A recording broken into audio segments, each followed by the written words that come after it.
हम लोग जानते हैं कि हमारे देश को हिंदुस्तान नाम और हम लोगों को हिंदू क्यों कहा जाता है? ज़्यादातर लोग इस बात का जवाब यही देंगे। आप लोग भी जो लोग जानते हैं वो कमेंट्स में जवाब बता सकते हैं, लेकिन ज़्यादातर लोग जो इस बात का जवाब देंगे वो ये बताएंगे कि हमने जो हिस्ट्री में पढ़ा है, हमारी जो पुस्तकों में, स्कूल में जो शिक्षा में हमें पढ़ाया गया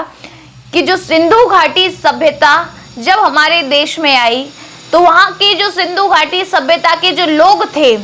वो सा शब्द का उच्चारण हा शब्द के तौर पर किया करते थे, इसलिए वह सिंधु से हिंदू हुआ और आगे चल के यही प्रथा चली आई जो आज तक हम लोग हिंदुस्तान और हम लोगों को हिंदू कहा जाता है। लेकिन ये हमारे देश का,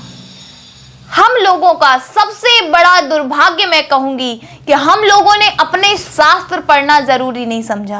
अपने ऋषि मुनि महापुरुषों की बात को सुनना जरूरी नहीं समझा, और जो आज से 400 साल पहले, 500 साल पहले या कई 1000 साल पहले जो हमें बता दिया गया और हमने उन बात को सच मानकर उन पर चलना शुरू कर दिया। ये देश का नाम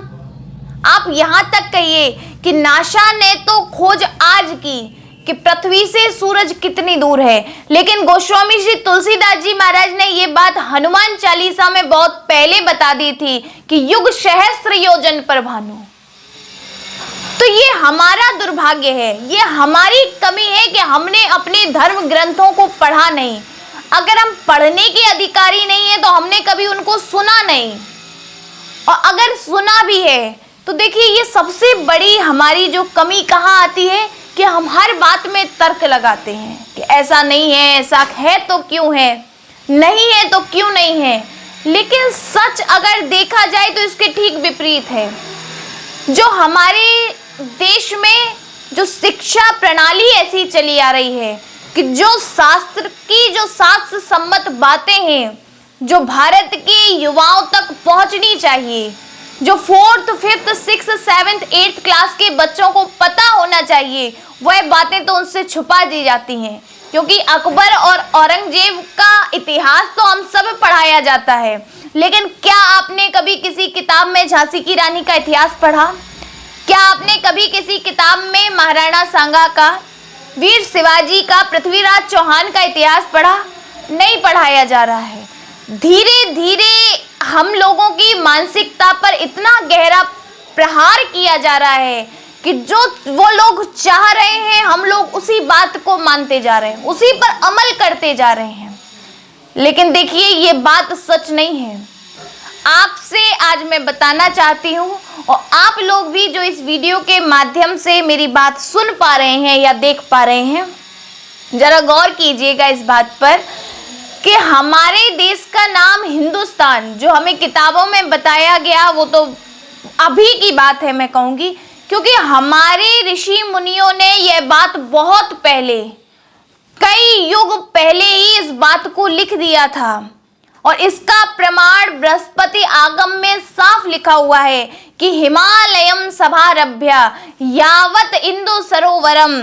तन देव निर्मितम देशम हिंदुस्तानम प्रत्यक्षते, कि हिमालय पर्वत के क्षेत्र से शुरू होता हुआ